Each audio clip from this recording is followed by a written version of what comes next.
Folks, welcome back to another episode of Mayhem in the Midsouth. Today, Kidnap, murder of Carrie Lawson.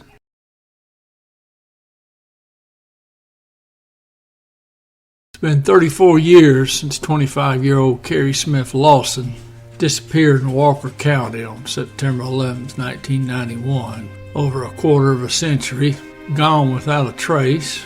It's considered one of the most talked about missing person cases in the history of the great state of Alabama. Now the case has outlasted the investigators who tried to find her. Obviously it's haunted and hounded the Lawson family and Carrie's family.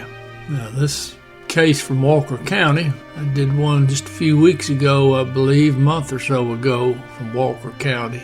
My wife requested this episode. She's from East Gadsden, Alabama, so she's very interested in Alabama crime.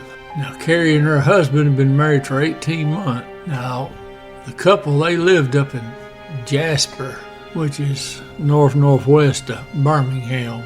They were both attorneys. Now, they get a call early in the morning from a woman that says she's a nurse at Walker Regional Medical Center. According to this phone call, Mr. Lawson, Daddy, had some kind of a medical issue. Now, he had recently went through some medical issues, and so at the time, it seemed very believable that maybe the daddy had a relapse. So the couple, they got dressed, they went outside into the carport, were getting into their Ford Explorer. All of a sudden, this fella comes out of nowhere. Now, he's got a mask and he's armed with a pistol. Now, Mr. Lawson, he's thinking at the time it's just going to be a robbery and everything's going to be all right. We'll just take what he wants and that'll be the end of it. Well, now the suspect, he has Carrie to duct tape the husband, hands behind his back. Now, they're doing this while he's laying on the ground on his stomach.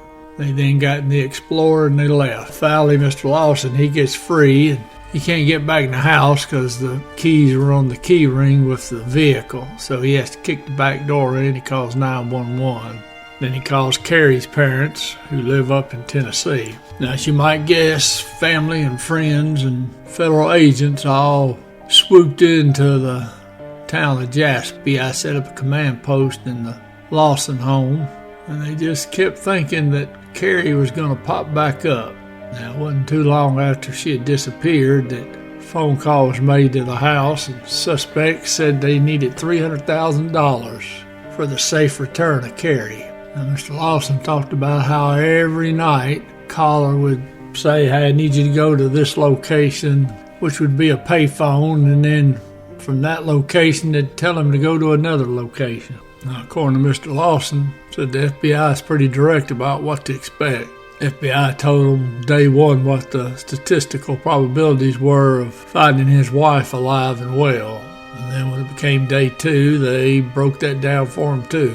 Said it was painful to hear, but he did appreciate the fact they were being open and honest. Now, one of the first times the suspect told him to bring him the money, they had the husband's father make the delivery in Coleman, Alabama, which is northeast. Now, when he gets to the site where he's supposed to do the drop-off, there was 5 police cars sitting there.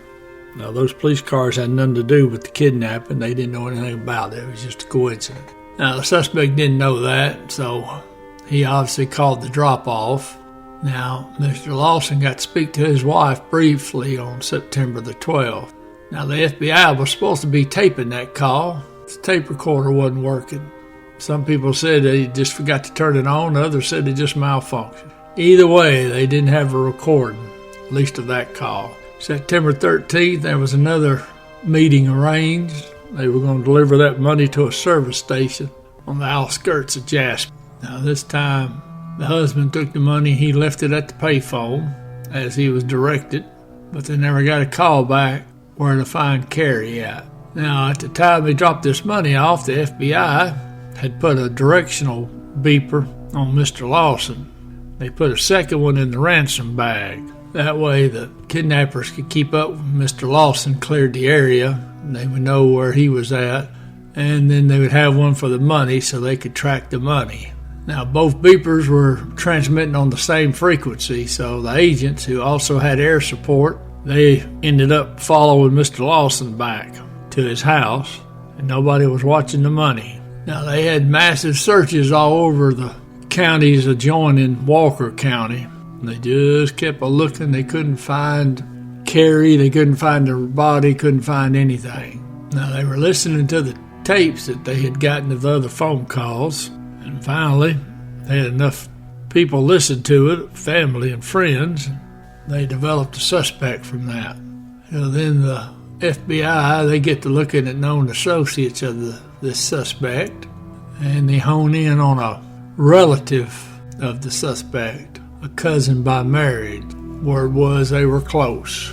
So the FBI did a search of her house, and they turned up thousands of dollars. And of course, the FBI had gotten sequential bills and written down all the numbers, so they identified it as part of the ransom money. This female suspect identified the male suspect, which was who they thought it was originally. Now, this female suspect, she admitted she was the one that called the Lawson house and identified herself as a nurse. She was the one that was babysitting Carrie. She swears up and down that 2 days after the abduction, that Carrie was still alive, but that's the last time she saw her. Now, evidently, according to resource material, her explanation as what happened to Carrie gets kind of fuzzy. Now, this male suspect, he had once been a successful business fella in the coal mining and land reclamation. He fought on hard times, and he had a crack problem. So that's what drove him to needing some money. Now, the FBI, they did a search warrant on his house September 28th, 1991. They found some of the ransom money. Now, the FBI didn't arrest him. They just staked out his house. Don't know what that was about.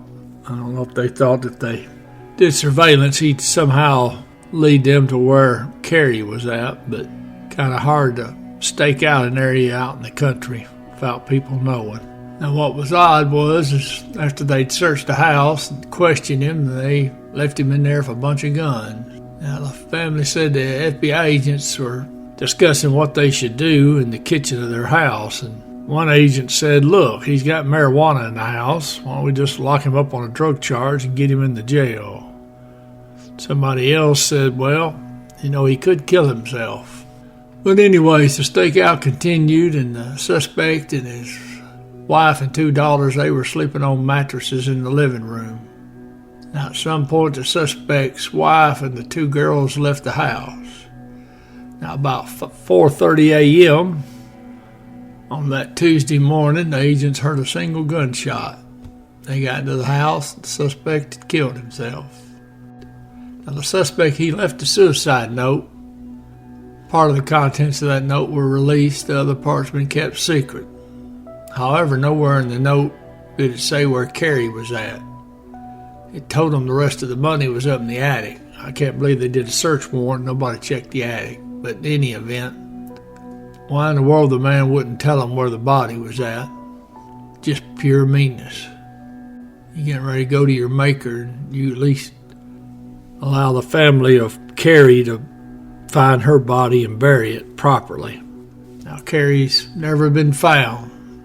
Now, the female suspect, she's in prison, where I'm sure she's going to remain.